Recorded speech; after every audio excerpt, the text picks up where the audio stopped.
Olá, pessoal. Eu sou Alexandre Guzmão, da Revista Proteção. Estamos iniciando mais uma edição do programa Personagem de Proteção.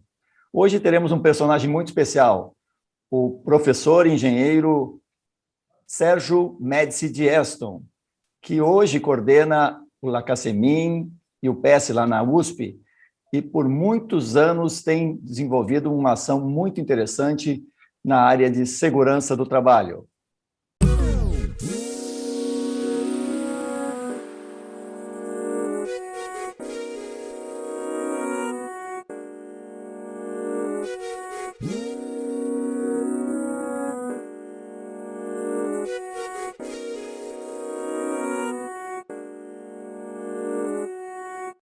Olá, Sérgio. Obrigado pela sua participação no nosso programa. Seja bem-vindo. Obrigado, Alexandre. É sempre um prazer interagir com vocês, com o Grupo Proteção. Estamos aqui para fazer esse bate-papo aí sobre segurança, higiene, gerenciamento de risco, todas essas coisas importantes. Legal.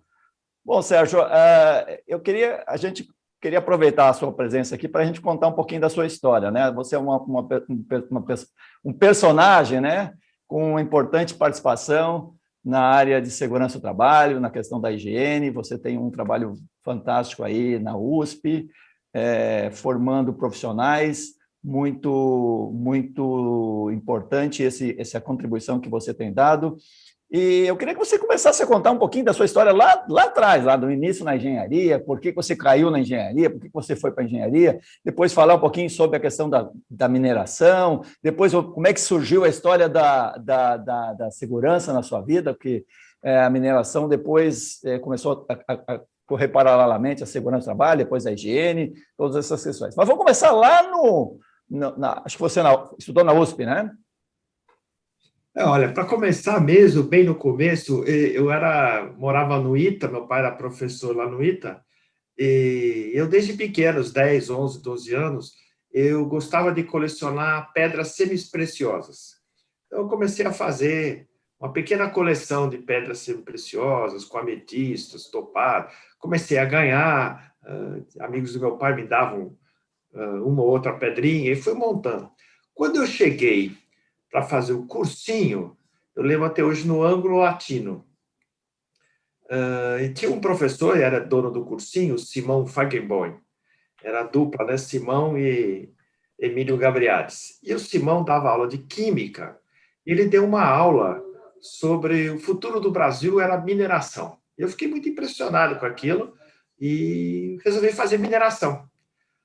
Aí passei no vestibular, entrei na Poli e fiquei na dúvida. E aí os meus amigos se dividiram entre civil, porque era mais fácil ganhar dinheiro sendo engenheiro civil e construindo a sua própria empresa, e química. E eu, na dúvida, fui fazer química. Mas eu fiquei apenas uma semana fazendo química, porque bastou uma aula de química orgânica e alcanos, alcenos, não sei o que mais. Eu falei, não, isso aqui não é para mim, e voltei direto para Minas. E aí nunca mais saí e fiquei muito feliz. Aí gostei da área, a Minas era um departamento pequeno, cheguei a estudar na Poli Velha, lá no centro da cidade, depois, no terceiro ano, mudamos para a cidade universitária. Um prédio muito bom, muito grande, mas totalmente vazio, não havia nada montado ainda lá, né? E aí, depois que me formei, eu fui para o IPT. Fui fazer pesquisa no IPT, eu trabalhava com mecânica de rochas, essa coisa. E aí, ganhei uma bolsa para estudar em Stanford. A universidade mudou a minha cabeça sobre tudo, sobre educação, sobre como se estuda, como é um ambiente de estudo. Mudou completamente a minha ilusão de como que era, que eu achava que era um bom aluno da Poli, cheguei lá, eu vi que não era nada disso, porque aqui um ou outro se destacam, chegam lá, são milhares que se destacam, tem milhares de pessoas que entendem do assunto. É muito mais concorrido, né, a questão da educação nos Estados Unidos, né? Muito mais aqui concorrido. A gente é muito amigo e tal, lá é mais uma disputa por espaço mesmo, né? Por espaço, uma sociedade olha, mais competitiva, né? Isso me faz lembrar um lance que aconteceu comigo, que eu fui morar na casa de um uma família que alugava quartos para estudantes de Stanford. E eu fiquei amigo de um cara que estava estudando lá e fizemos uma mesma matéria lá, não sei se era teoria da elasticidade, alguma coisa assim. E éramos amigos, o John. E ele fazia um doutorado do problema de ruído nas estradas, era bem interessante. E aí, no dia da prova, eu cheguei, sentei cedo na sala, e de repente ele entrou, o John. E eu falei para ele: John, senta aqui perto, né? E ele virou para mim, aquele cara que era meu amigo, e falou assim: olha, eu vou sentar bem longe de você, porque você pode querer colar de mim. E aqui nos Estados Unidos, quem come o melhor pão é o que vai melhor. E eu sou seu concorrente agora. E foi sentar lá longe. Eu fiquei muito impressionado que no Brasil todo mundo é amigo, sentar junto, faz o grupo, não sei o quê, para comemorar. E negativo. Lá é uma concorrência muito grande, né? Então e também aprendi lá que as notas são dadas por comparação. Então eles dão uma nota da classe, tem que dar uma distribuição normal. É bem interessante isso. Então, um quarto, os 25 primeiros, ganham nota A, depois nota B, metade, mediana até 25, depois nota C e o último quarto D, independentemente de qual seja a sua nota absoluta. Então, assim, na turma, um quarto vai ser reprovado. Vai ser reprovado, são os piores, não tem jeito. E teve duas coisas interessantes. Teve uma prova que a média do pessoal ficou tudo em torno de 9, 9,5, e o professor anulou a prova porque todo mundo tinha ido bem, tem que dar uma curva normal. Depois teve uma prova para fazer em casa, de 3 dias. E era um fim de semana que tinham amigos meus visitando do Brasil. E eu tive que estudar direto. Eram 5 problemas, eu acho que achei 1,5, talvez eu acertasse. E eu fiquei todo preocupado, eu vou tirar uma nota baixa, vou ser reprovado, FAPESP não vai me dar mais bolsa, estava preocupadíssimo. E acabei tirando A, né? Por quê? Eu tirei a nota 3,5, mas a maioria do grupo tirou menos que 2. Então, eu tirei nota A com nota 3,5. Então, era por comparação. Você está sempre concorrendo com o seu cara do lado, né? Então, isso me marcou também. Uma outra coisa que me marcou bastante, né?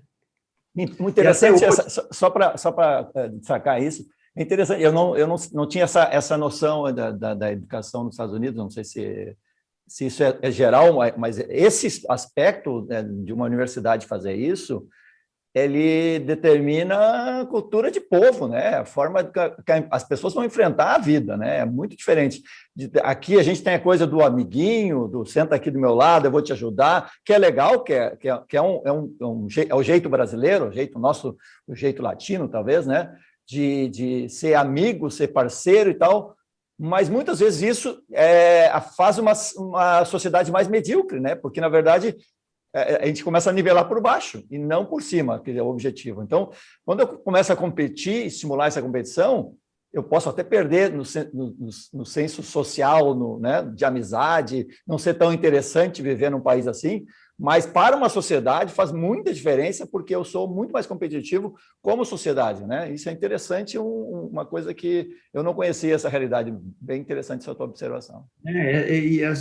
Eles nunca dão a média aritmética, eles dão a mediana, quer dizer, onde corta no meio. Se você tiver à direita, você está bem, nota A ou B. Se você tiver à esquerda, é ruim, nota C ou D. Então, é sempre por comparação as notas, né? Em Stanford era assim, era impressionante. Eu também tive em Berkeley, tive em Universidade de Texas, em Austin, também sempre foi mais ou menos esse tipo de coisa lá. Pelo menos na pós-graduação, né? Quando eu fui fazer lá, era esse tipo de atitude, né? De fazer assim, né? Bom, aí eu voltei de lá, fui fazer elementos finitos, mexia muito na parte numérica, né? Rodava à noite nos computadores. E aí eu tive Que uma ano, só primeira... para a gente localizar, nós estamos falando, você se formou em engenharia, quando e quando é que você foi para os Estados Unidos? Eu me formei em 1971. Tá. Aí fui para o IPT 2 anos, ganhei bolsa, fui para os Estados Unidos em 73 e fiquei lá até o fim de 75, na 2 anos nos Universidade. Estados Unidos. É, Legal. comecei na Universidade do Texas e depois 2 anos na Universidade de Stanford, né? E ali, Alexandre, eu descobri uma coisa fantástica, que até hoje a gente não tem aqui. Eu fui assistir uma aula e passei numa sala que só tinha computadores, né? Naquela época tinha os terminais de computadores, mas tinha uns 50 terminais na sala. Eu falei, escuta, essa sala vazia, para que é isso aí? Ele falou, não, quando a sala do curso presencial está muito cheia e tem mais gente, o pessoal vem para essas salas com terminais, vem a aula ao vivo, podem fazer perguntas pelo terminal, o professor responde com viva voz, uma coisa assim. Então, você pode ter, uma sala tem 50, você pode ter 200 pessoas assistindo e mais aulas, né, em outras salas. Eu falei, poxa, que interessante, né? Ele falou, mas isso são as poucas salas desse tipo, porque a maioria não está aqui na universidade. Eu falei, mas onde estão as salas? Ele falou, estão nas empresas. Cada empresa lá era o Silicon Valley, já era forte, né?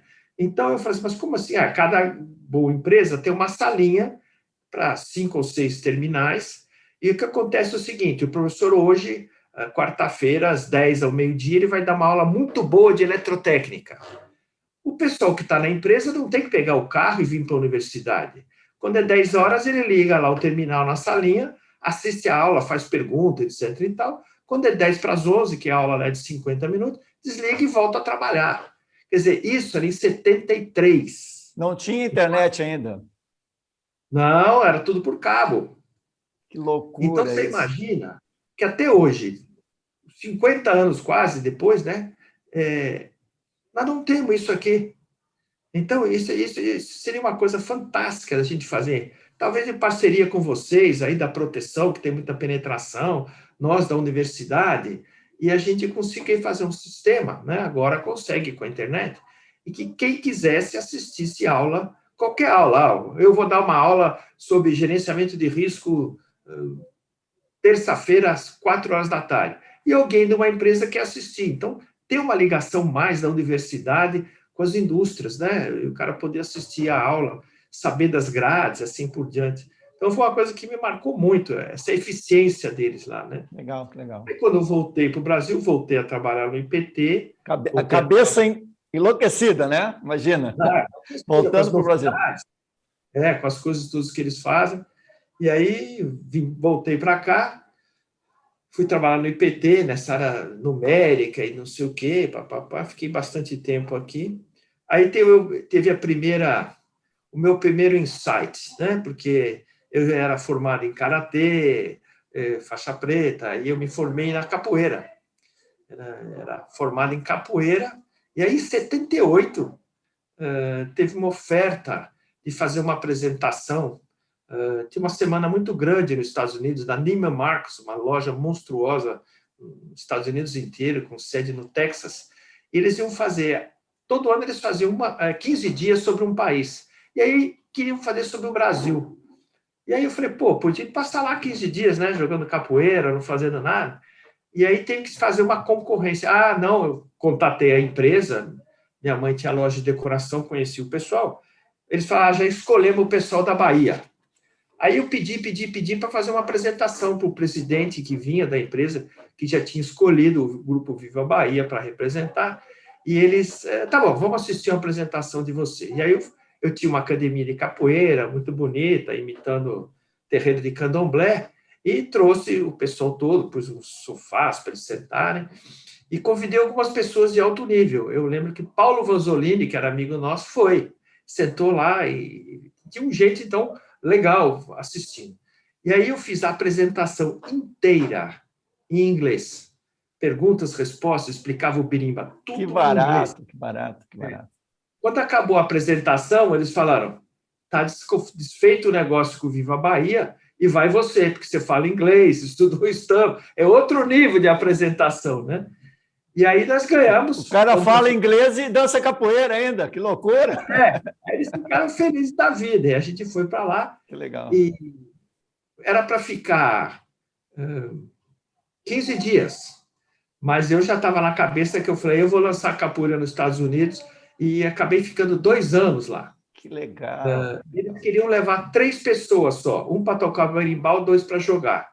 E eu precisava de 7 pessoas para poder ir para os Estados Unidos ter um grupo, né? Claro. E aí eu lembro de Paulo Vanzolini falando, não, mas não pode, se o cara que está jogando quebrar a perna, como é que vai jogar com 2, com 1? E aí conseguimos botar 7 pessoas, convencemos eles, e eu fui. Aí tem uma história muito grande. Durante 2 anos, a gente trabalhou totalmente legal nos Estados Unidos. Você estava em que cidade, né, nessa época?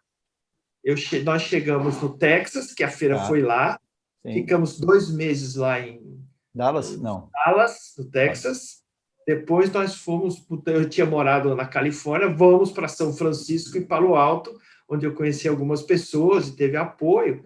E eu fiquei 2 anos com o grupo totalmente legal nos Estados Unidos. Ilegal. Não, legal, totalmente Legal, legal. legal. Tá. Mas a história é muito interessante. Eu estou para escrever um livro sobre isso aí. Porque que legal, muito, muito legal. Sabe o que eu fiz? Eu cheguei lá, você só podia ficar nos Estados Unidos se você tivesse contrato com uma empresa americana. E acabava a minha com a Neiman Marcus. Então, naqueles 15 dias, o que eu fiz? Eu montei uma empresa americana, eu e meu sócio. Montamos, chamava Sunwave Inc., com advogado, com logotipo, tudo, perfeito. E aí eu ia nas escolas, né, e oferecia show de capoeira, eles topavam, eu assinava contrato com as escolas. Que barato! E aí, cada 3 meses, eu ia. Aí eu ia de terno, né? Não ia de capoeirista, ia de terno. um berimbau na mão, fazer reunião com o berimbau. Aí de terno, aí era empresário. Ia no imposto, lá no pessoal de imigração. E realmente apresentava os contratos. E aí, 2 horas, 1h30 depois, eu descia, pegava os contratos e ia embora com visto. Mais 3 meses. Era um visto H1, de personalidade importante. Que quando a gente foi na primeira vez nessa feira... Você era um artista, né? Você era um artista. Eu fui com o Pelé, eu fui com o Emerson Fittipaldi, eu estava com o Ricardo Amaral, éramos nós, né? E eu fui turma toda. Depois de 2 anos, eu fui lá renovar o contrato e subi, eram 10 horas da manhã, e estranho, 11 horas não desci com os vistos, né? Aí eu esperei até 4h30, 5 horas da tarde, aí me chamaram lá em cima, na sala do diretor de imigração, lá em São Francisco. E o cara falou assim para mim, mas escuta, você tem contratos com essa empresa Sunwave Inc., mas essa empresa, é você o dono da empresa. E eu falei, eu sou o dono da empresa. E onde está no estatuto americano que um estrangeiro não pode ter empresa? Eu fiz tudo certinho com advogado, eu tenho advogado até hoje. E eles falaram, não, tá certo, você pode ter empresa, mas você contrata você mesmo. Eu falei, onde está que está errado? Aí o pessoal todo me olhando, aí eu falei, olha, você deu nó nos americanos, os americanos ficaram enlouquecidos. Aí eu falei, peraí, vocês estão me chamando aqui, eu estou errado ou eu estou certo? Eu vim aqui todas as vezes que vocês me chamaram, apresentei todos os documentos, vocês, dezenas de vezes, me aprovaram, tem carimbo, o que eu fiz de errado? Aí eu fiquei, esse cara me olhando assim, e falou, sabe de uma coisa? Você não fez nada errado. Você é um cara que está fazendo tudo de acordo com a lei. Você não é um cara ilegal. Então, nós vamos aprovar aqui você. Parabéns pela sua sacada de fazer uma coisa. E eu acho que agora eles mudaram a lei. Acho que não podia. Você mudou a lei americana. Aí agora tudo bem, tudo tranquilo. Mas eles ficaram, no fim, eles me agradeceram. Eles falaram, olha, você está... Que bom que todos os ilegais fossem assim, que você não é ilegal, né? Então, foi uma experiência. Aí eu voltei, desses 2 anos, eu voltei aqui para o Brasil e voltei a trabalhar no IPT, mudei de área um pouco. Eu fui de mecânica de rochas para energia geotérmica. Então, a primeira publicação sobre energia geotérmica é minha, de um indiano, Valia Hansa, aquele que descobriu o rio Hansa lá no Amazonas, um cara muito bom, pesquisador muito bom. Montamos um laboratório lá no IPT de geotermia, fez muitos trabalhos, etc. E eu continuei. E aí, eu estava no IPT e tinha um diretor que era o Erasto Boretti de Almeida, um cara que descobriu o Carajás, é um geólogo famoso, lançou um livro agora. E eu vou mexer um pouquinho aqui, porque a luz está entrando muito aqui no meu computador. Eu vou...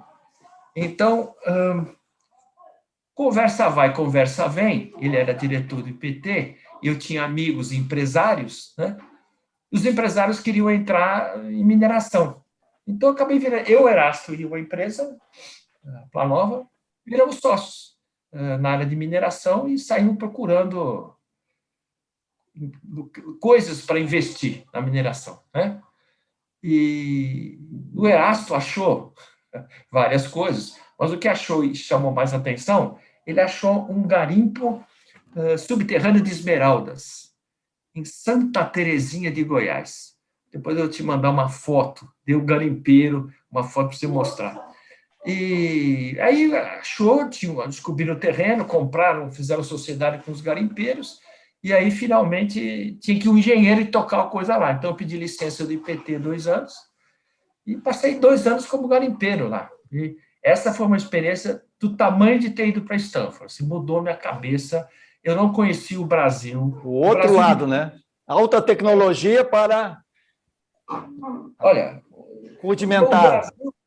o Brasil de garimpo é um outro país, é um outro Brasil. A gente demorava 6 horas para chegar no garimpo, estrada de terra, tinha estrada asfaltada no começo, lá saindo de Goiânia, e você via aquelas meninas de 12, 15 anos na beira da estrada, jogando, pedindo moeda para os caminhoneiros, vendendo sexo para ganhar uma moeda de R$ 1. É um país completamente diferente, né, que a gente entra quando entra em garimpo, né? E aí fiquei 2 anos lá, fiz um poço todo concretado, uma coisa novidade no garimpo, etc. Tal. Foi uma experiência absurda, que até hoje conto para os alunos na graduação e na pós-graduação. E é muito gozado, porque os alunos de graduação, de vez em quando, depois eu encontro um pai de aluno que já tem 40 anos, o aluno, né?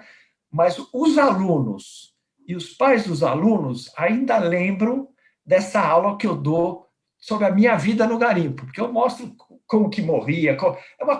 Os alunos não guardam nada do que é ensino de engenharia, mas os casos do garimpo, eles guardam tudo. Até hoje, eu encontro um aluno, 20 anos depois, que fala aquela aula que você falou do garimpo, não sei o quê. Né? E aí foi um contato assim, eu fiquei em Stanford, que era tudo perfeito, planejado, controlado. Completamente Né? diferente, né? Aí fui 2 anos para o garimpo, que era o caos total, né? O caos total. Você imagina eu andando com guarda-costa, tudo armado, fazendo negócio com bicheiro do Rio de Janeiro, era uma coisa, né? E aí acabei saindo do garimpo, né? O garimpo é um lugar difícil. E aí eu falei, o que eu vou fazer agora, né? E aí passei na escola, na Poli, para falar com os antigos professores. E contei toda a minha história, eles sabiam da minha época em Stanford e tal. E aí o chefe do departamento, que eu admiro muito, que faleceu recentemente, o Wildor Teodoro Reis, ele me marcou muito, porque eu fui lá, e eu lembro na sala dele, conversando com ele, ele olhou para mim e falou assim, vai abrir uma vaga aqui na Poli. Você não quer prestar o concurso? E ninguém naquela época queria ir para a universidade, o salário era baixíssimo, era uma coisa, R$ 1.500, R$ 1.800, era uma coisa muito ruim.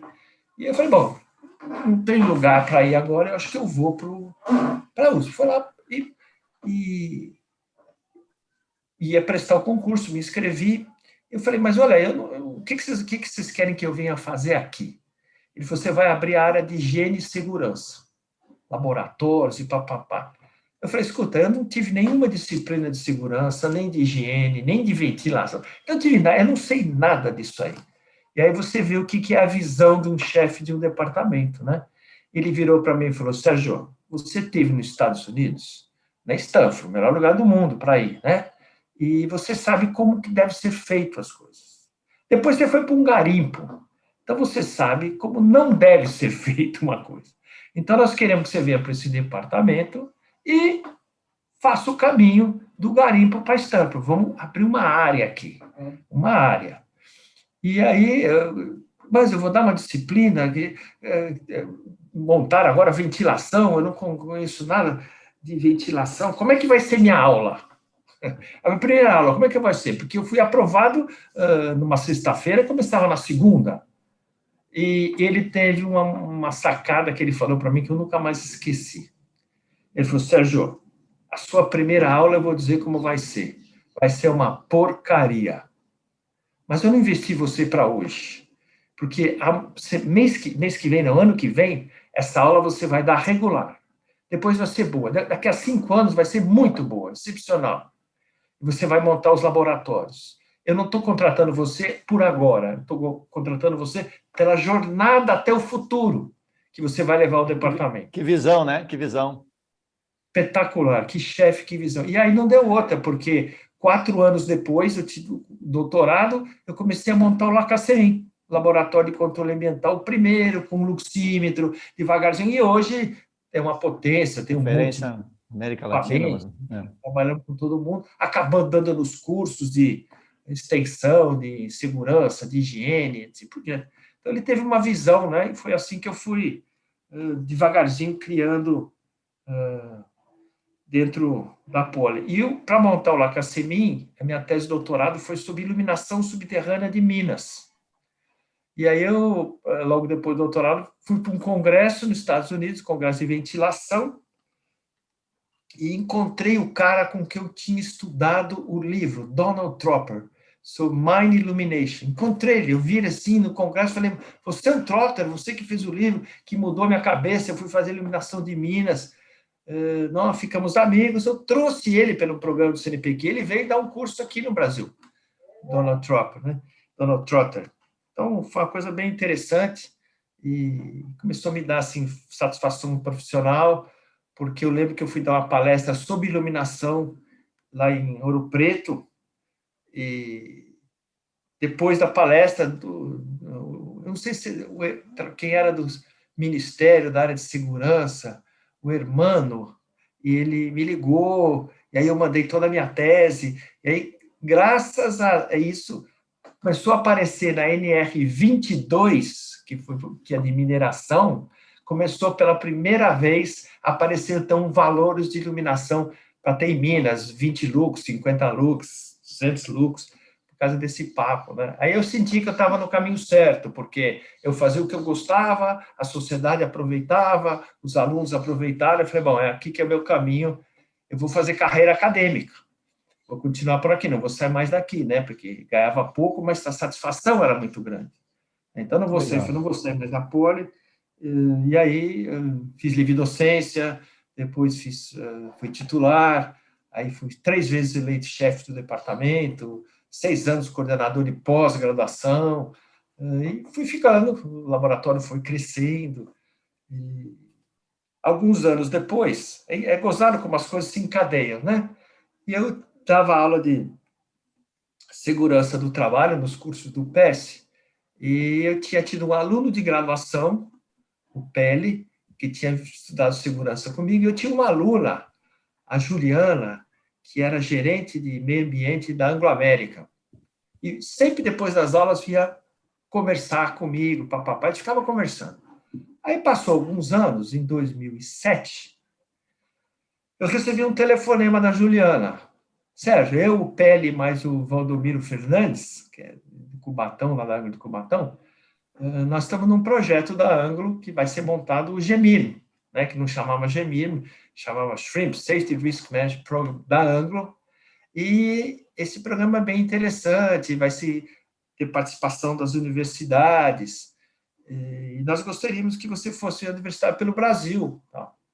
Era para fazer uma reunião, Alexandre, na Austrália, mas eu me sentia já macaco velho, né, achava que sabia tudo, e falei, não, essas coisas de acabar com acidente, não sei o quê, eu já vi muitas CIPAs, já vi muitas CIPATs, isso aí vira fogo de palha, depois não vai a lugar nenhum, as empresas desistem e tal. E eu falei, ó, eu não vou, não. A Austrália, além disso, a Austrália é muito longe, tem que viajar muito, eu não vou. Então, em 2007, teve uma reunião e eu não fui para a Austrália. Quando chegou em janeiro de 2008, eles ligaram de novo, olha, a gente quer você, queremos a USP, papapá, a gente conhece, e agora vai ser bem pertinho, vai ser na África do Sul, então dá para você ir em algumas horas. Eu fiquei pensando, Alexandre, falei, eu preciso dar uma desculpa, são meus amigos, são meus ex-alunos, e eu falei para ele assim, olha, o problema é o seguinte, para ir para lá, eu não vou sozinha para fechar negócio, então tem que ir com alguém que entenda de negócio e que me auxilia. Então, eu só vou se levar o Vicente Tucci comigo, senão eu não vou, eu quero um auxiliar. E aí veio a resposta da Anglo, a Anglo vai pagar você, a passagem sua e do Tucci. Bom, aí eu falei, olha, queria outras desculpa para não ir. Você estava arrumando um monte de desculpa e não estava colando. Eu estava colando. Aí eu falei assim, olha, mas eu, para viajar, na minha idade, imagina, isso é 20. Tem que ser business, business class. Eu só vou de classe executiva ou primeira classe. Não, não vou. Eu e o Vicente. E a Anglo falou, tá bom, nós vamos pagar a passagem executiva para vocês. Eu falei, bom, preciso dar uma desculpa agora que cole e eles desistam, né? Eu falei, o negócio é o seguinte, eu só fico em hotel 5 estrelas, porque senão eu não vou. E a Anglo falou, tudo bem, você e o Vicente vão ficar em hotel 5 estrelas. Aí não teve jeito, né? Eu tive que ir, eu falei, agora não tem como não ir, né? Então nós fomos para Stellenbosch, que é um hotel maravilhoso, no meio dos vinhedos que a própria Anglo tem, ela tem vinhedos lá. Foi uma semana maravilhosa. E eles apresentaram na segunda de manhã qual era a ideia do projeto. Aí, quando foi 5 horas da tarde, nós fomos todos lá fora tomar cerveja, eu chamei o pessoal da Anglo, John Landmark, o Jim Joy, todo o pessoal, e falei, olha, eu estou dentro. Só o que eu vi hoje, esse projeto, eu vou acreditar. Então, tinha algumas características muito interessantes. Primeiro que eles falaram o seguinte, se você quer mesmo que o conhecimento seja transmitido, então tem que entrar, ele tem que ser feito pelas universidades, que é normalmente onde estão as pessoas preparadas e treinadas para ensinar. Então, tem que ser por uma universidade, qualquer universidade que a gente escolher no mundo todo vai participar. Então, tem Austrália, Queensland, África do Sul, tinha 3, tinha do Chile, Católica do Norte, tinha nós da USP, tinha Canberra, na Inglaterra, tinha Utah, nos Estados Unidos, tinha a Universidade do Canadá. Então, era um grupo de universidades, né? Então, eu falei, beleza, gostei.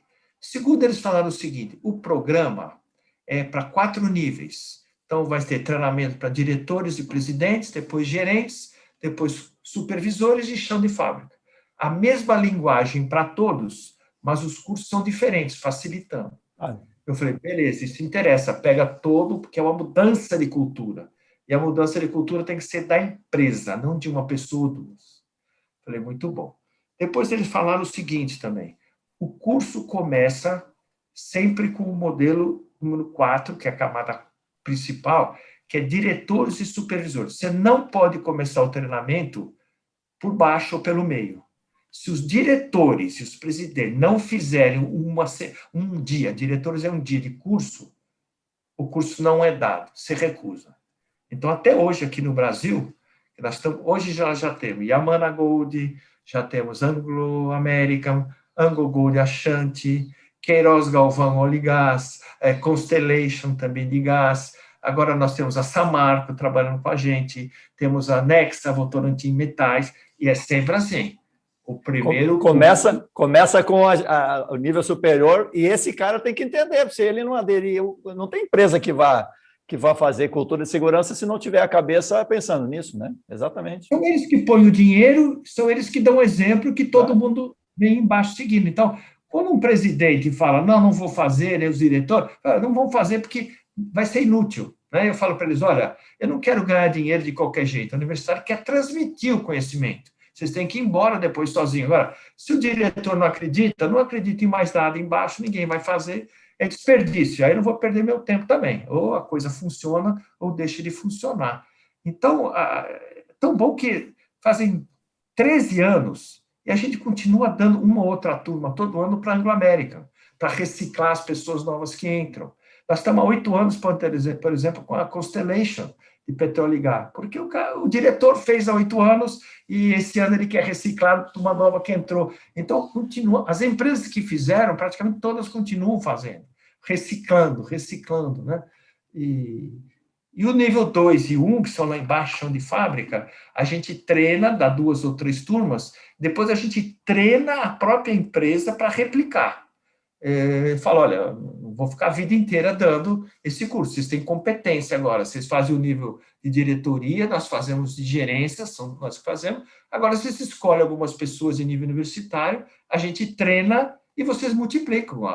A função da universidade não é ficar ganhando dinheiro, é passar para vocês o conhecimento, né?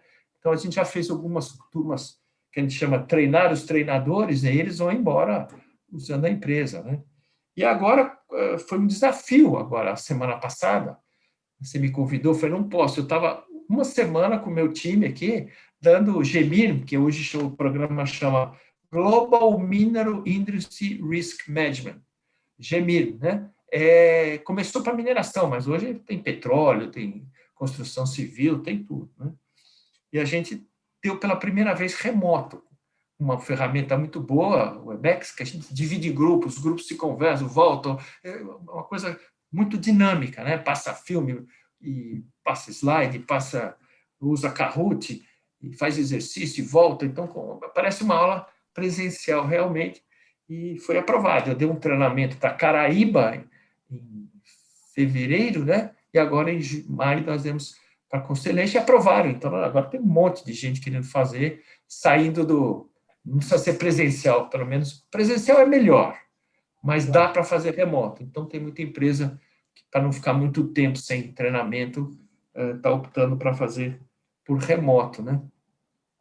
Então, e essa experiência do EAD aí, você já, além desse trabalho maravilhoso desenvolvido, que começou com a Anglo, que eu acompanhei, isso faz uns 10 anos eu tive aí na USP e você me apresentou, eu fiquei fascinado pelo trabalho desenvolvido e que vocês conseguiram replicar em outras empresas, que é mais maravilhoso ainda, que é cultura de empresa, né? E as empresas...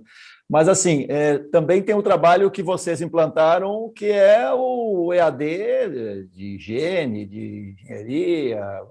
Fala um pouquinho também sobre essa experiência, né? Foi uma coisa inovadora, e até muita gente ficou meio, né, na época, nós estamos falando do quê? De 15 anos atrás, não sei qual as pessoas olhavam, isso aí não pode ensinar engenharia, higiene à distância, isso não dá para ensinar. E hoje a gente está vivendo a realidade de pandemia, está todo mundo aprendendo à distância, né? Fala um pouquinho sobre essa experiência, como é que foi isso? Essa experiência teve duas fases importantes. A gente resolveu fazer um curso à distância, e eu comecei com um curso bem simples, mais simples para fazer, porque não precisava de laboratório, pelo PES. Isso há uns 16 anos atrás, 17 anos atrás, que era gestão de riscos, né? Aí eu auxiliei outro professor, a gente fazia para ele, na verdade, e depois a gente deixou ele embora sozinho, treinou um cara dele, e eu falei, bom, e com essa experiência aí, eu fui... nós ganhamos o 2º lugar no Brasil da ABED, Associação Brasileira de Educação à Distância, e eu fui receber o prêmio, lá em Salvador. E acho que quem ganhou foi o SESI, Senai, que ganharam. E aí foi interessante a interação com as pessoas, porque eles ganharam porque nós tínhamos tido 35 alunos, né? E eles tinham 600 alunos, né? E aí eu fui conversar com o pessoal depois, eles estavam comemorando, eles foram primeiro, eu fui segundo pela Poli, e interessante que eles falam assim, olha, para nós, o que nós estamos comemorando não é ter sido primeiro, não, é que nós ganhamos da USP, nós ganhamos de você. E aí eu falei, pô, não, tudo bem, legal isso aí, mas na minha cabeça eu falei assim, pô, a USP é tão importante assim na cabeça dos outros, né? Ela é uma coisa líder, é um exemplo, e eu falei, eu preciso fazer isso para o Brasil todo, para fora do Brasil, né? E aí, numa das palestras, tinha uma pessoa que era do Ministério, esqueci o nome dela, foi muitos anos secretária do Ministério, e quando eu conversei com ela... Do trabalho? Do trabalho ou da educação? Da área de educação, educação de ensino. Tá. E ela virou para mim e falou assim, olha, você fez um curso aí, tudo bem e tal, mas eu quero ver você fazer à distância, com laboratório, um curso, esse é o desafio para mim, fazer um curso de segurança do trabalho. Eu saí de lá com o olho assim, nossa, então os caras estão procurando mesmo. E aí nós voltamos e falamos, vamos criar um curso de segurança do trabalho, à distância. E aí foi um sucesso os primeiros anos. Nós tivemos gente não só do Brasil inteiro. Nós já tivemos no nosso curso à distância gente da Argentina, do Peru, da Bolívia, do Paraguai, de Honduras, Nicarágua, Portugal e África. Tivemos vários alunos da África. Então, porque todos que falam língua portuguesa, né? Ou espanhol, que davam para entender, etc. e tal. E tem sido um sucesso. Então, nós pegamos muita experiência com o curso à distância, porque, olha, a gente já teve que aprender muito. Por exemplo, é diferente você dar uma aula para um cara do Nordeste, um cara da Nicarágua, e para um cara de São Paulo. É muito diferente, né? O linguajar, o preço também. Você não pode comprar um preço muito alto para o pessoal, a realidade do Nordeste, a realidade de Honduras, né? Então, nós começamos a baixar os nossos preços para pegar mais alunos, e a minha filosofia foi sempre uma filosofia que eu aprendi lá nos Estados Unidos, né? O gente no Brasil aqui quer montar uma lojinha no shopping Cidade Jardim e vender 4 sapatos por mês, mas vende cada sapato por 50 mil reais. Né? O americano já pensa o contrário. O americano fala assim, eu vou vender meia a $1, mas eu vou vender 5 milhões de meias, entendeu? E eu falei, essa é a filosofia. Barato e para todo mundo. A gente ganha na escala. E de qualidade, né? E de qualidade. A meia tem que ter de qualidade e o curso tem que ser de qualidade. Aí você ganha na escala e tem sido uma coisa que sempre funcionou. E aí fomos para a segurança do trabalho, fomos aumentando, tivemos que pensar. Na verdade, era híbrido, porque eu falei, olha, o curso vai ser 2 anos e a cada semestre o cara vem uma semana aqui. O cara trabalha, tira uma semana de folga, só uma vez por semestre, eu sei que ele vai pagar dinheiro, essas coisas, mas é só uma semana, onde ele vem fazer provas, fazer revisão presencial e fazer laboratório. Né? Nessa época estava tudo indo bem, quando passou no CREA, tem curso EAD da Poli, segurança do trabalho, um bafafá, não queriam de jeito nenhum. Nós fomos numa plenária do CREA, o diretor da Poli foi, o diretor do PS foi, mas os caras, não pode, esse laboratório não existe, porque eles estavam pensando que era só distância puro, não tinha parte prática. E nós tínhamos achado um jeito de, por uma semana, trazer o cara para a parte prática. Né?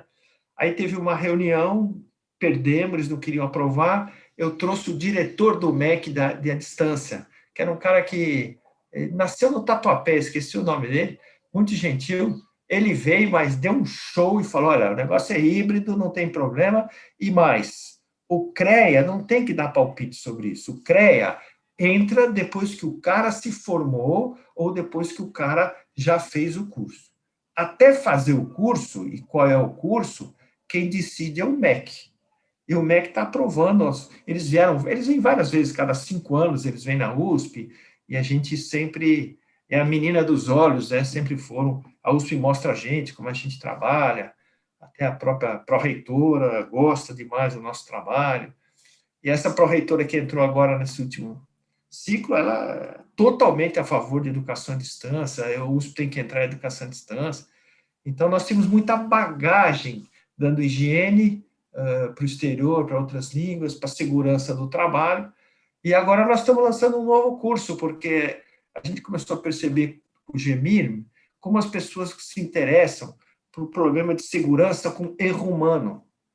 Erro humano, né? Então, a gente dá isso no GEMIR, tem uma parte do curso, e eu falei, bom, vamos fazer um curso mais ampliado, então. Então, nós montamos um curso que se chama Ergonomia, Fatores Humanos e Aspectos de Segurança. Fizemos uma parceria com o pessoal da FAO, e a professora Renata e a professora Kronka coordenaram a montagem, e falei, bom, vamos ver o que acontece, né? Pandemia, será que alguém vai se inscrever, vai se interessar? Bom, nós estamos no final de maio, agora é junho, né? E por incrível que pareça, nós já estamos com 30 pessoas para fazer o curso, que é mais ou menos o ponto que a gente precisa de equilíbrio para o curso poder sair. Né? Mas eu acho que vai chegar pela primeira vez com oferecido, vai ter mais de 50 pessoas preocupadas com essa área de ergonomia, engenharia de fatores humanos e aspectos de segurança. Então, a área continua crescendo, né? E muita gente pergunta do GEMIR para pessoa física. Então, nós estamos pensando como é que a gente pode adaptar, porque quando vem um grupo de uma empresa, a gente faz o diagnóstico dos locais da empresa, o plano de ação, tudo isso aí. Agora, como uma pessoa sozinha, como que ela vai fazer o diagnóstico da empresa? Então, nós estamos adaptando, fazendo um modelo que a gente possa reunir cada 5 pessoas num grupo e eles consigam fazer o exercício de diagnóstico, né? Estamos pensando em como fazer isso aí, talvez no ano que vem a gente já consiga. Esse modelo do GMIR poderia ser EAD ou ainda é importante ser presencial? Não, semana passada nós fizemos... Semana passada vocês fizeram essa experiência, mas esse mais amplo que você está pensando seria EAD também.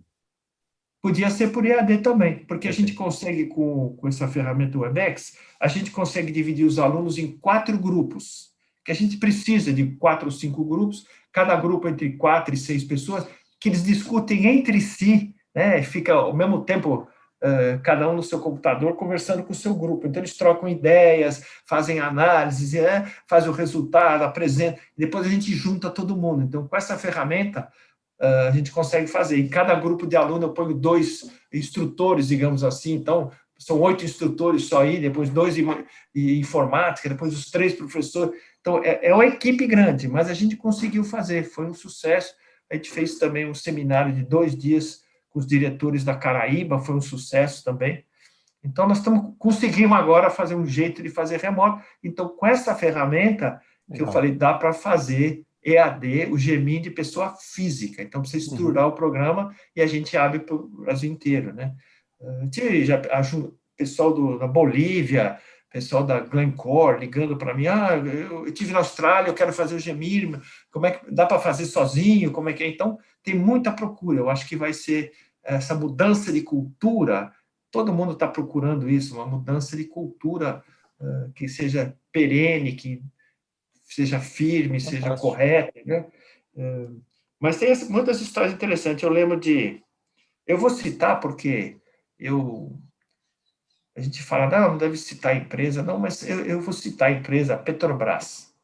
A Petrobras, para você ter uma ideia, eu fui lá, me apresentei, contei a história do GMIN para o Gilson, o gerente geral de segurança na Petrobras. Isso há uns 6, 7, 8 anos atrás, mais ou menos. E eu falei, olha, você e o outro Geraldo, que era aquele polo petroquímico do Rio, esqueci o nome dele, também era o gerente executivo, eu vou oferecer, a Ângulo vai dar um curso, vai receber um curso no Algemir, e eu pedi eles autorizaram, vocês podem assistir. Assistir, lá vocês vão fazer um grupinho lá no fundo, mas vocês vão assistir mesmo, fazendo todos os exercícios, vão sentir o drama. E os 2 aceitaram vir assistir. Legal. Antes de começar, foi muito gozado. Eu posso contar porque agora eu sou fã do Gilson, sou fã deles, do Casanova, então não tem problema. O Gilson falou assim para mim: olha, nós vamos assistir aqui só por dever de consciência, né? Você nos convidou, porque a Petrobras é benchmarking, é topo, é absurdo. Assim como você não queria ir para a África, né? Você não acreditava muito nesse negócio, né? Você já conhece, né? Eu já tinha pago a minha liga na África, eu falei, bom, deixa, tudo bem, eles vão vir aqui. Acabou o curso, os 2 falaram assim, eles anotaram tudo que tinha, era impressionante, eu ficava olhando assim, eles anotavam tudo. Eles falaram, nunca num curso nós recebemos tanta informação com vocês não escondem nada. Eu falei, não, mas eu não sou consultor, eu sou universidade, a minha função é passar o conhecimento e não cobrar pelo conhecimento. Ele falou, não, mas isso é espetacular, papapá. E uma coisa que eu falava era produção segura, uma palavra só, tudo escrito junto. Eu falei, não adianta você parar a produção para aumentar a segurança. Não vai parar, a empresa vai fechar, os empregos vão acabar, não dá para viver assim na sociedade. Então, tem que ter produção.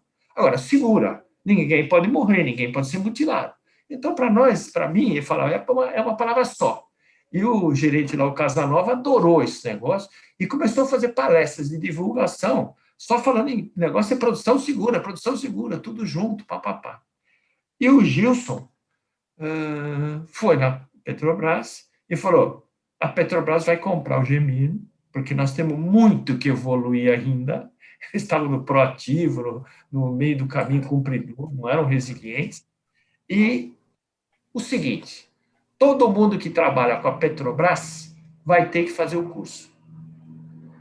Eu falei, bom, mas Gilson, se vier todas as empreiteiras, não tem como dar esse curso na USP. Vai ser de manhã, de tarde, de noite, não tem como. Não, não. Ninguém vai participar mais de concorrência aqui nossa na Petrobras se não fizer o curso. Aí o que aconteceu? O pessoal tinha uma associação que era das grandes empreiteiras de São Paulo, me chamaram, fizeram uma palestra para fazer uma palestra lá na Paulista, porque eles estavam sabendo que eles iam ter que fazer o curso, senão eles não entravam mais em concorrência. Mesmo que fosse para mover terra, qualquer, ia ter que entrar na concorrência. Eu fui lá, dei a palestra, o presidente era até meu amigo, o Alvarenga, me apresentou, dei a palestra e saímos, e aí recebemos o pessoal do jurídico da Petrobras, né? Aí começa um problema, porque o jurídico da Petrobras tem que entrar em acordo com o jurídico das fundações da USP, com a FUSP, FTTE, e os advogados têm que se entender. E, neste momento, começou a Lava Jato. E aí sumiu todo mundo, dissolveram a associação, a Petrobras teve um monte de problema, e aí parou, não se falou mais, cancelou a possibilidade de fazer por causa da Lava Jato, né? Eu ia contratar de novo há uns 2 anos o Gilson, mas aí veio a pandemia, não é para ser, né? Mas a frase que eu vou guardar, e que ele falou, ele foi muito honesto, eu falei, Gilson, só começa com a diretoria da Petrobras sentada aqui. E ele falou, Sérgio, você não conhece a Petrobras. A diretoria não mexe com coisa técnica, a diretoria é coisa política, negócio. Nenhum diretor da Petrobras vai sentar aqui, nunca. Ele não quer nem saber disso aí. Vai começar de gerentes gerais, que eu sou um deles, que vai vir. Então, eu fiquei muito impressionado, quer dizer, você vê que tem empresas, essas empresas mistas, governamentais, elas tem uma parte de gerenciamento delas, que gasta o dinheiro, que aplica o dinheiro, que não está preocupado, né, com a segurança, né? Quem toca a segurança, né? É um cargo mais político, institucional, do que um cargo executivo, né? Os cargos executivos são de gerentes gerais para baixo, né? Mais ou menos a mesma coisa que eu percebi com a Vale. Que é quem toca, digamos, a parte prática, mas é importante a cabeça lá em cima estar pensando também, né? Não adianta pensar obviamente que esse cara, mudando o governo, vai mudar também, né? Tem essas questões também políticas, né? Muda todo mundo da empresa, então fica muito difícil. Como é que você trabalha com uma empresa que o diretor, que é o que decide onde põe dinheiro, né? E que está gastando dinheiro, precisa saber o que ele está recebendo em troca? É muito difícil se você não tem, né? Então, essas empresas que não começam com a diretoria, nós não temos pego, porque a gente não sabe o que vai dar. Por exemplo, troca o presidente, troca o diretor, acaba o programa no meio, né? Não tem uma continuidade, né? Então, tem que ser quando a cabeça da empresa, não, é isso que a gente quer, é isso que nós vamos investir, aí tudo bem, né? Aí você acredita que vai funcionar. Então, essas coisas foi aprendendo pelo caminho, né? E foi desenvolvendo e tal. E eu, parece, né? Eu fui o primeiro, passou décadas, que era o único que falava em EAD lá na USP, na área de engenharia, pelo menos, né? Nas outras áreas, tudo bem. Sim. E eu lembro que eu fui uma vez, fui assistir uma palestra do cara que era o presidente da BED muitos anos, um estrangeiro, acho que ele era escocês ou irlandês, sei. E depois fiquei amigo dele, encontrei com eles, porque alguns anos depois daquele desafio lá do Ministério da Educação, nós ganhamos o prêmio ABED de Educação à Distância, como o melhor curso de engenharia do Brasil, com segurança do trabalho, né? A área que vocês mexem, então. Aí foi uma cerimônia grande, eu fui lá receber, fui diretor da Poli, foi um monte de gente. E aí falei, bom, agora então nós estamos num nível bom, todo mundo está reconhecendo o nosso trabalho, né? E educação à distância eu acho que é a coisa que vai explodir mesmo, e vai chegar em todo mundo vai poder, né? Todo mundo tem celular, daqui a pouco todo mundo vai ter um laptop também, então vai poder fazer isso, né? Sem problema. Aquela tua experiência daquela sala de aula lá, né, foi na Califórnia, né? Aquilo foi, digamos, marcante para tua, digamos, acreditar nesse negócio, né?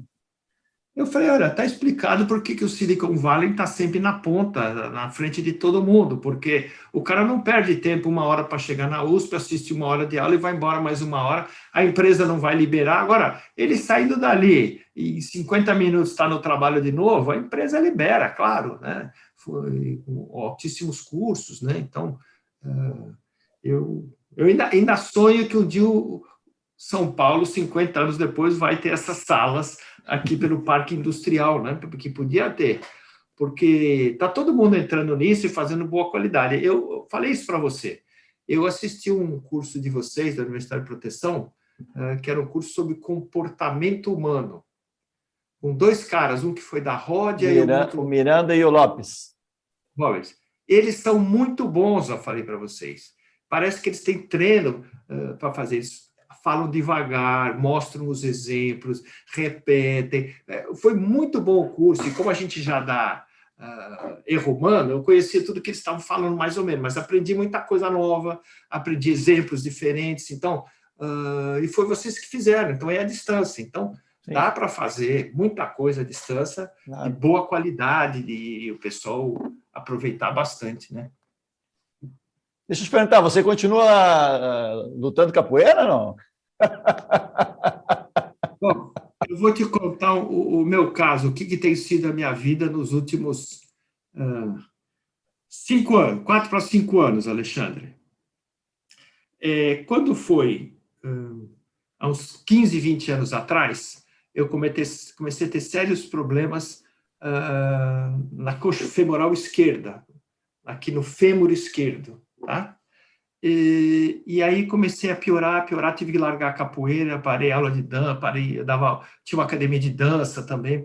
Eu fui largando, e nos últimos 7 anos, daqui para trás, eu comecei a andar de bengala, e depois 2 anos andando de muleta.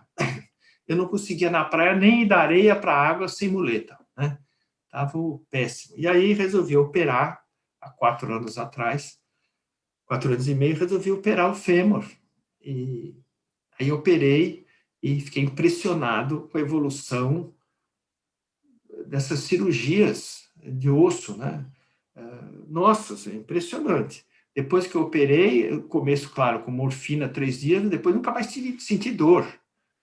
Fui recuperando devagar, e há 3 anos atrás, não, há 1 ano e meio atrás, estou sempre indo no médico, e ele falou, bom, agora está cicatrizado, 2 anos e meio, você pode fazer qualquer coisa, eu quero ver você jogar capoeira. Eu falei, bom, então eu vou ter que começar a treinar tudo de novo, né? Porque tem um velho, mais de 70 anos, vai começar a jogar capoeira. Mas me foi um incentivo, e eu começar a fazer exercícios, né? Mas aí, há 2 anos e 4 meses atrás, em março de 2 anos atrás, tentando voltar à forma física e fazendo academia e tal, acordei de manhã, é gozado como marca essas coisas, acordei 6h30 da manhã e lembrei do meu pai. Meu pai teve um AVC, ele foi perdendo a perna, tive que levar ele para o hospital, tendo o AVC, né? E vi ele no quarto tendo o AVC. Aí eu acordei 6h30, fui no banheiro, e minha perna esquerda e meu braço esquerdo estavam estranhos. Quando eu voltei, já tive dificuldade. Aí eu percebi, eu estou tendo um AVC igual ao do meu pai. Aí acordei minha mulher e falou, me leva para o hospital. E nós fomos lá para o Hospital do Coração, e aquele dia inteiro, eu passei tendo um AVC, né, dava formigamento no braço, na perna, eu perdi o controle e tal. Mas no dia seguinte voltou. Voltou não 100%, voltou 80%. Né? Aí eu comecei a fazer no hospital, fisioterapia, andar com as pessoas, aprender a ter equilíbrio, a mão esquerda começou a ter força e tal, mas em seguida, 10 dias depois, eu tive o segundo AVC. E o segundo AVC eu perdi a voz e perdi o braço direito. Perdi. Não escrevia, não comia, não fazia bar, não, perdi o braço direito, era uma coisa muito forte. Bom, e aí o pessoal falou, você está todo entupido, você vai ter que operar urgente esse coração. E eu não queria operar, porque por causa do AVC eu estava tão frágil que eu falei, bom, eu vou morrer, né? E aí eu lembrei, como é bom você ter estudado higiene ocupacional, né? Você sabe o corpo humano, você sabe algumas coisas, você sabe técnicas. E aí, depois de 2 meses, os médicos decidiram que o melhor para mim era operar, mas se eu operasse, eu ia ter um AVC e ia ser final. Então, eu tive que botar stent. Exatamente em junho de 2 anos atrás, eu coloquei 7 stents, né? Passei uma semana lá na UTI, conseguiram achar o lugar, coloquei stent. E aí eu lembrei do médico e falei, você tem que voltar a jogar capoeira. Bom, aí eu falei, bom, eu fiz um plano, né? Eu sou lutador de judô, de karatê e capoeira. Eu falei, eu sei como me treinar, vamos lá. Então, fiz um programa, mas é impressionante você voltar, né? Porque eu estou voltando aos 73 anos, né? Não tem, a espinha não dobra, nem para frente nem para trás. Você não tem alongamento, você não tem resistência. Então, agora, 5 dias por semana, eu ando de bicicleta pelo bairro, 40 minutos, pegar aeróbica. Depois eu fiz muito alongamento, mais de 1 ano, e aí consegui a flexibilidade para subir, que era o desafio da minha mulher, subir na prancha de stand-up. Então, eu subi numa prancha de stand-up. Agora eu estou com o desafio do meu filho. Você tem que fazer surf. Então, estou treinando prancha de surf. Tem que ter muita espinha e tem muita flexibilidade. Mas eu já mostrei para ele ontem, inclusive no tapete, ele falou, está subindo devagar, mas já está subindo. Vai treinando. Então, estou prevendo que para dezembro eu consigo subir na prancha de surf e aí, com a capoeira, eu vou lá apresentar para o médico, que ele sempre me cobra, vem aqui, quero ver se jogar capoeira. Aí eu vou lá apresentar a capoeira, né?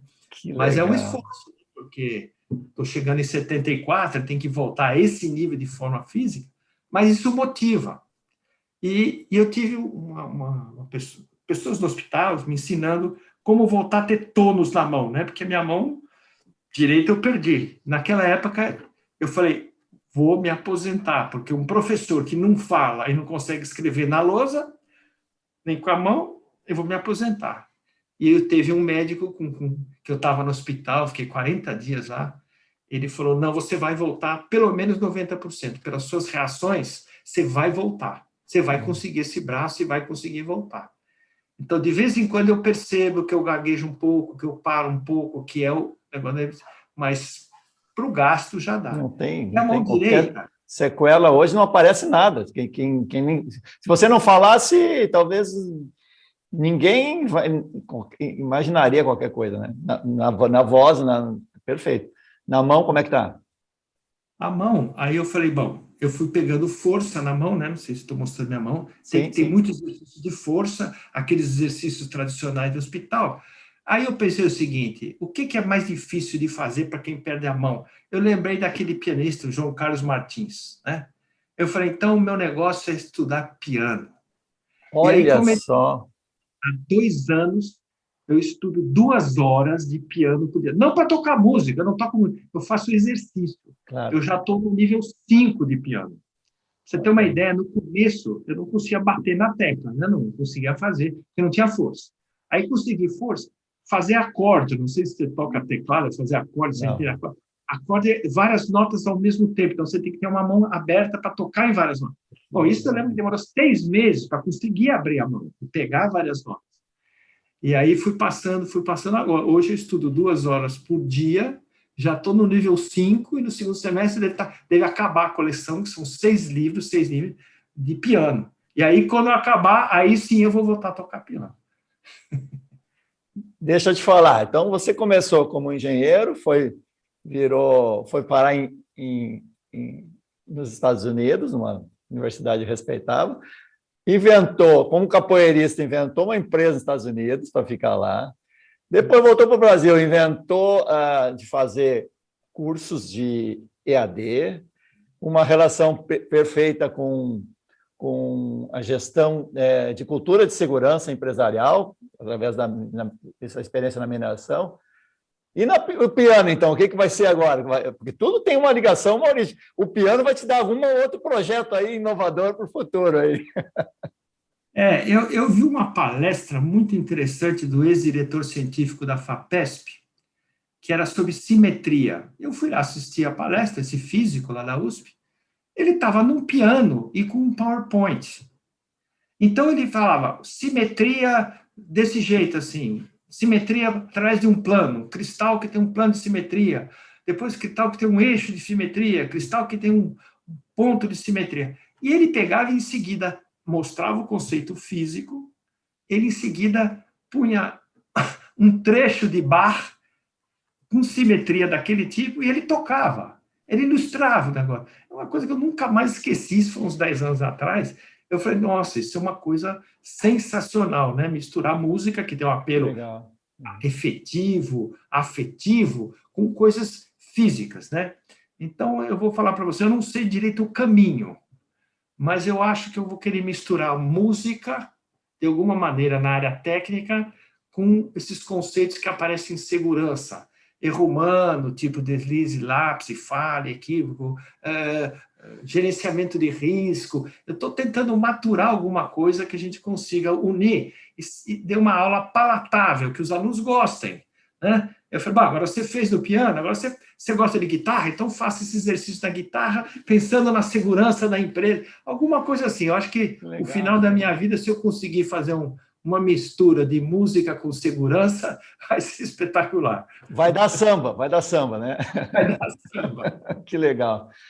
Muito legal a tua experiência. Eu queria que você fizesse assim, a gente está mais ou menos, na minha parte, as perguntas estão encerrando, mas eu queria que você talvez não tenha falado alguma coisa que eu esqueci na tua formação, mas assim, falar um pouquinho do futuro da educação, me parece importante, especialmente com as novas tecnologias, novos, né, mundo virtual, realidade, né, todas essas coisas aí que estão surgindo, e isso eu imagino que vai revolucionar ainda mais a educação à distância e vai permitir que um laboratório que hoje, até vocês tiveram uma experiência, né, do laboratório virtual, não sei como é que ficou isso, né, mas assim, uma tentativa, isso vai impactar muito no futuro também na educação, né? Olha, o laboratório virtual foi um sucesso. Eu apresentei 2 palestras lá nos Estados Unidos, na American Conference on Governmental Industrial Hygiene e na AIHA, né, American Industrial Hygiene Association. Eu lembro de um cara que adorou assistir minha palestra, depois um professor me procurou e a IHA se interessou em fazer o laboratório virtual, né? Porque você pega qualquer equipamento, transforma em 2D, mas todos os botões, tudo que você tem que fazer é como se o cara estivesse operando, ele só não tem o peso do equipamento, ele faz as medidas, ele interpreta com a lei, com as NR, tudo é um espetáculo, né? Funcionou muito bem. Aí o cara da IHA falou, não, a IHA vai comprar isso aí, vocês têm que fazer. Então, agora, só que nós não podemos privilegiar uma marca. Porque o que eu fazia é o seguinte, na época eu não tinha muito dinheiro para comprar equipamento, eu ia nos fabricantes de equipamento e falava, ó, se você me doou esse decibelímetro, eu monto o laboratório virtual para você e te dou uma cópia disso e eu uso no meu laboratório. E teve empresas que doaram bastante para mim. Teve até vice-presidente que apresentou meu laboratório virtual na reunião mundial de vendedores e foi aplaudido, que vai, funciona e tal. Bom, o que aconteceu, Alexandre? Tanto a IHA como a empresa falaram o seguinte, a IHA, então, falou assim, olha, nós não podemos privilegiar um único marca de instrumento. Então, você precisa fazer o laboratório virtual para todos os instrumentos que existirem no mercado, de qualquer marca. Eu falei, bom, isso aí demora mais ou menos 2, 3 meses com 2 alunos para fazer a programação e fazer a coisa, né? Alunos especialistas que entendam de programação. Agora, você quer 5.000 marcas? Isso aí é impossível. Aí eles falaram, então nós não podemos usar, porque nós não podemos privilegiar uma marca. Olha, a EHA, né, a BHO está indicando que vocês usem o laboratório virtual, mas ele só faz equipamento da MSA, não pode. E aí eu falei, bom, o caminho que para mim ia ser muito grande, vai ficar só para a gente mesmo, vai ser só interno da gente, né? E agora nós já passaram alguns anos, já tem equipamentos mais novos, eu preciso recontratar alguns alunos programadores que façam para os novos equipamentos, porque os antigos ainda funcionam, né? Você mexer no decibelímetro, mas passando mais de 3, 4, 5 anos, precisa botar equipamento novo. Então, esse é um projeto que a gente tem para o ano que vem, atualizar para mais alguns equipamentos novos, né? Isso é a possibilidade de a gente usar o laboratório virtual, né? Esse foi a restrição, tem que fazer para todo mundo. Então, não adianta eu procurar organizações que trabalham com todas as marcas do mercado, né? Não posso privilegiar apenas um, né? Até porque o próprio instrumento ele tem uma atualização, né? Imagina um grupo de 300 equipamentos que tem que estar constantemente atualizando, digamos, uma mudança lá de um botão tem que mudar, obviamente, né? Se tu tem uma linha, tudo bem, mas E, na verdade, é um teste, né? A ideia de vocês é o cara ter uma experiência, não é um treinamento de todas as marcas. Obviamente, para cada marca tem as suas características, né? Ele tem que entender o espírito do instrumento, né? O espírito e a função do instrumento, né? O que eu ajudei eles a fazerem lá numa exposição nos Estados Unidos, eu falei, olha, vocês têm o stand de vocês aí, vocês têm que deixar equipamentos para o cara mexer. Mas mexer já vai estragando o equipamento. Então, vocês fazem o seguinte, põe 2 laptops em que ele vai brincar com o equipamento. Na hora que ele gostar e falar, esse aqui, aí você deixa ele pôr a mão no equipamento para você poder fazer a venda, né? Então, o sentido era esse, o cara ter acesso ao que faz o equipamento, você põe a 3 para ele experimentar qual que ele quer usar mais, qual que ele se dá mais certo, essa era a ideia, né? Era muito boa, mas quando a gente parou de fazer para essa empresa que nos doava, eles não conseguiram montar um grupo para desenvolver, porque é o seguinte, Alexandre, você tem que pegar 2 ou 3 bons programadores, ter o pessoal do laboratório que explica como mexer e qual é o exercício que você quer que faça no equipamento, e eles têm que continuar. Agora, para um equipamento, se eles querem vários, então tem que ser 20, 30 pessoas. Então, as empresas, elas não querem investir, elas querem vender o decibelímetro, montar um grupo de pesquisa que vai custar tanto, não sei o quê. Eles desistiram porque requer muita mão de obra intensiva. Muito investimento, né? Investimento, né? Então, e com essa atualização que toda hora está mudando, hoje em dia então, não adianta, dura por um mês, 3 meses dura um equipamento, né? Já sai um novo modelo, aí como é que faz, né?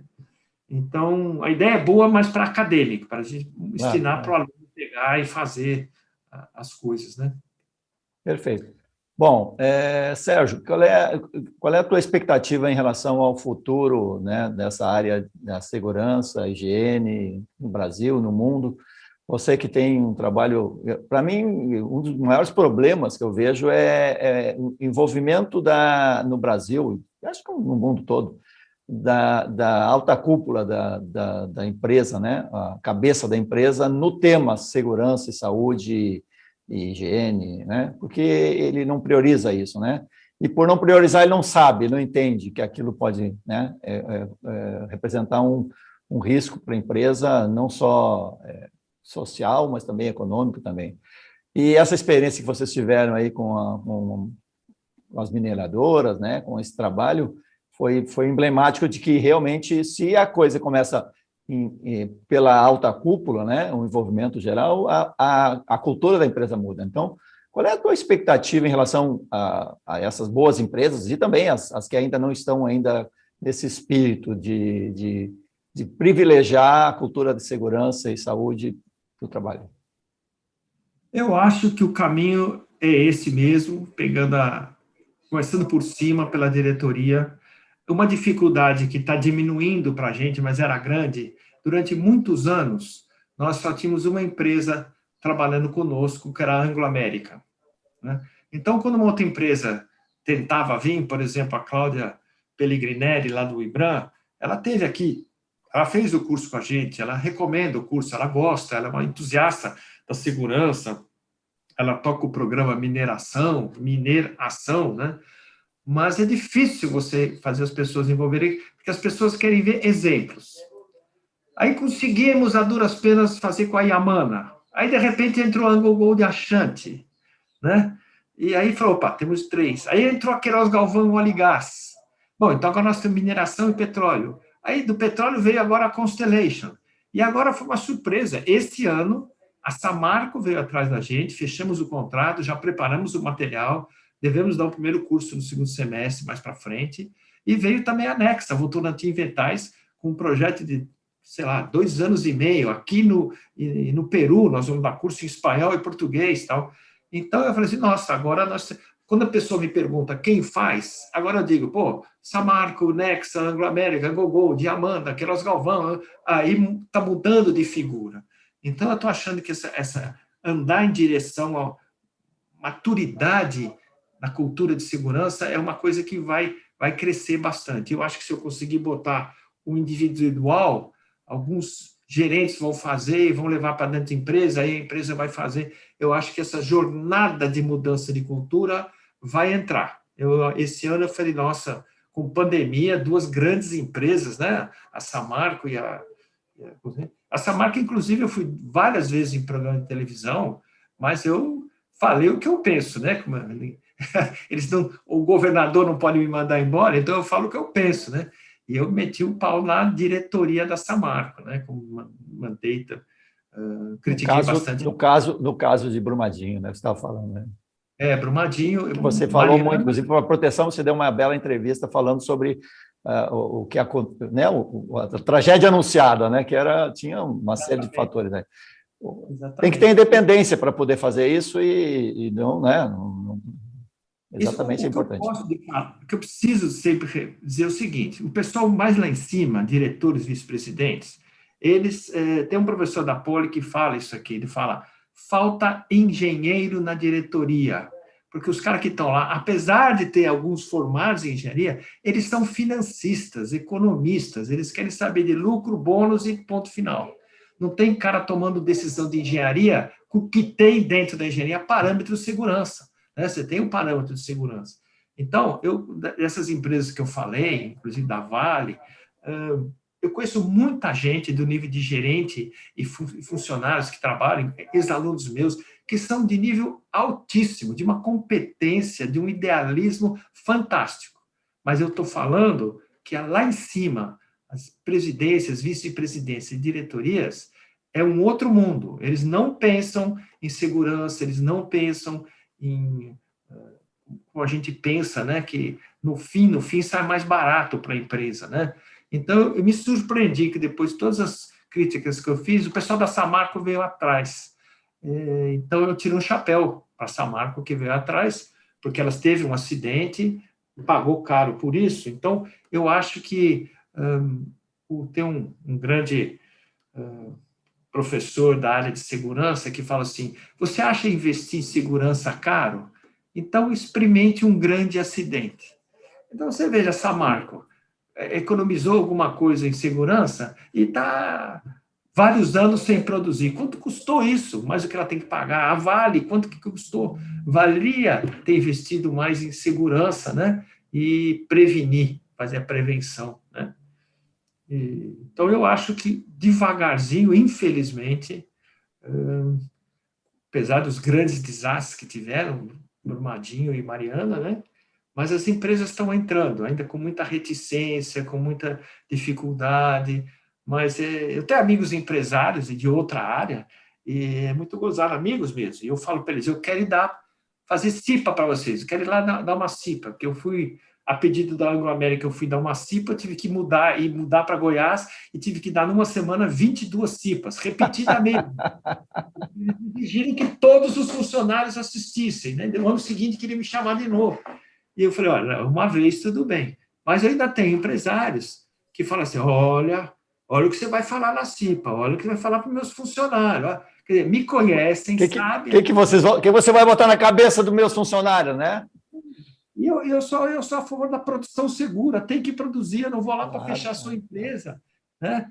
Então, eles têm muito medo. Aí, depois que você dá as primeiras CIPAs, eles vêm: não, é outro papo, eu estou focando em maturidade, estou focando em todo mundo participar, e a empresa melhorar, e faturar mais, e mais lucro, e menos acidente, né? Então, é uma cabeça difícil. Infelizmente, por exemplo, não sei se você sabe desse evento, há uns 12 anos atrás, 15, os chineses apareceram no departamento da escola, e nós fizemos uma semana de apresentação sobre a mineração no Brasil. E, claro, da área de segurança e risco, eu fui o que deu a palestra. Depois dessa semana, que eles iam investir no Brasil, nunca mais nos procuraram. A gente foi atrás para saber o que tinha acontecido, e a resposta que veio, meio difusa, assim, eles acharam que o Brasil é muito rígido em segurança. Imagina, Mas na China morre gente de carvão lá direto, né, com aquelas minas subterrâneas e tal. Mas passou anos, 10 anos, e agora alguns anos, eles estão investindo muito aqui em mineração, né? Compraram Diamana, compraram a coisa ali agora em Goiás, etc. Mas incrível, vários profissionais bons estão sendo mandados embora. E os que não estão pensando em ir embora. Porque a filosofia está mudando completamente. A filosofia voltou a ser de financista e economista. Então, todos os programas que o pessoal de nível de gerencial tinha de segurança não estão sendo aprovados mais pelos CEOs e pelos presidentes das companhias. Então, isso é triste, né? Porque é gente brasileira que trabalha lá, né? São funcionários brasileiros. Então, ao mesmo tempo que eu tenho muita esperança que está mudando coisas pelas grandes empresas vindo atrás da maturidade, da segurança, também tem um problema geopolítico, né? De outras culturas com outros valores e de segurança. Mas o caminho é um só, Alexandre. Temos que ir para frente e vai melhorar. A longo prazo vai melhorar, não tem jeito. Com certeza. Vai ter algumas situações aí, e a gente sabe que a evolução não é tão simples, não é um processo linear para o alto, tem as oscilações e essas questões culturais nacionais, porque é cultura de país, né? A China tem uma experiência lá, para eles é aquela forma. Quando eles vêm para cá, falando de China, mas pode ser de outros países também, eles não entendem, mas por que isso, né? E, obviamente, até tem um documentário aí acho que foi na Netflix que eu vi, eles indo para os Estados Unidos, né?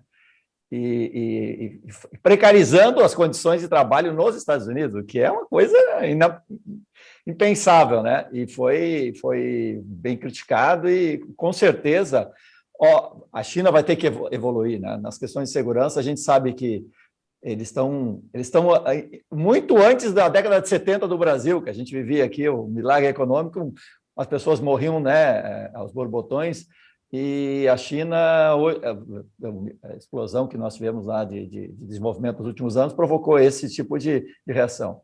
O problema é que eles controlam a informação, então controlam quantas pessoas morrem, quantas pessoas se acidentam, e se olhar a estatística da OIT, que tem lá, a gente publica assim, é um absurdo, né? O número de acidentes é parecido com o número de mortes, né? Devia ser milhões de acidentes. Na China, o Brasil tem 700 mil acidentes registrados, a China devia ter 1 bilhão, não sei quantos de acidentes, porque pela proporção do número de mortes que acontece lá, né? É que o sistema que eles estão usando lá, de crescimento, está dando certo, né? Eles estão chegando nos Estados Unidos, vão passar... Então, eles falam, bom, nós usamos lá desse jeito, estamos crescendo, por que você não vai deixar de usar esse jeito, né? Mas é a custa de vidas. E outra coisa que é importante também ressaltar, eu tenho sérias restrições, não é os chineses, é o sistema de governo chinês. Claro, é completamente diferente. Não é a questão do povo, nada contra o povo, né?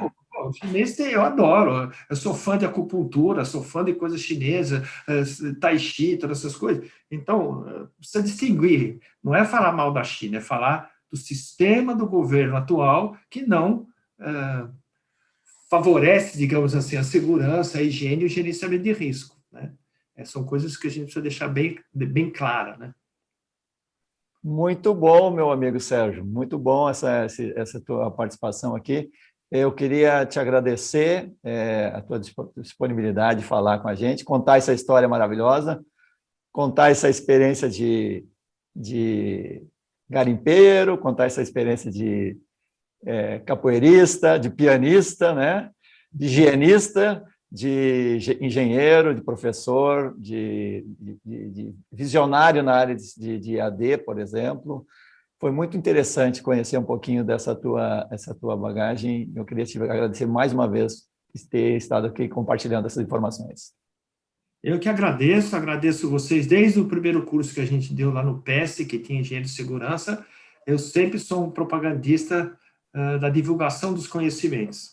E eu sempre falo para os alunos, olha, se você quer se manter atualizado, 2 coisas você tem que fazer. Ir nos congressos de higiene e segurança, que lá muita coisa se aprende, e leia a revista Proteção. Eu sempre falo, leia a revista Proteção, porque está tudo lá para se atualizar todo mês, né? Então, o trabalho que vocês fazem é muito importante, a revista é muito importante, aborda todos os pontos importantes. Eu sou fã de vocês, do trabalho de vocês na proteção, e estamos sempre à disposição para vocês quiserem, tá bom? Valeu, Sérgio. Então, bom, pessoal, Okay. estamos então encerrando o nosso programa Personagem de Proteção, que teve nessa edição o professor Sérgio Médici de Eston, um grande profissional que tem contribuído muito pela evolução da nossa área. Até a próximo programa. Um grande abraço a todos. Grande abraço a todos. Valeu, Sérgio. Obrigado.